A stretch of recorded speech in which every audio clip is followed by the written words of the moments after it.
গণতন্ত্রের ভিন্ন মত থাকবেই, সেটাকে ইস্যু করে জাতিকে বিভক্ত করা হচ্ছে বলে মন্তব্য করেছেন বিএনপি মহাসচিব মির্জা ফখরুল ইসলাম আলমগীর।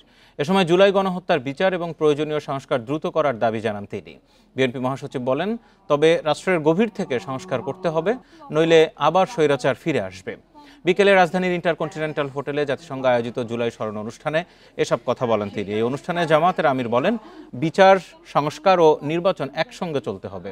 বিচার ও সংস্কারের আগে নির্বাচন হলে সেটা জাতির জন্য ভালো হবে না বলেও মন্তব্য করেন তিনি। আমাদেরকে প্রতিষ্ঠানগুলো তৈরি করতে হবে, নির্মাণ করতে হবে। আমাদের যে এত বেশি সমস্যা, এই সমস্যাগুলোর মূলে কিন্তু রয়েছে যে আমাদের সমস্ত প্রতিষ্ঠানগুলোকে এই আওয়ামী লীগ ফ্যাসিস্টরা ভেঙে দিয়ে গেছে। সেটাকে আপনার নির্মাণ করতে হবে, পুনরায় নির্মাণ করতে হবে। কাজটা খুব সহজ নয়, সময় লাগবে, কঠিন হবে, ধৈর্য ধরতে হবে। কেউ না কেউ তো আগামী সরকার চালাবে, তাহলে যারাই চালাক তারা যেন জাতির এই আমানত রক্ষা করে, আমরা যেন বিশ্বাসঘাতক না হই।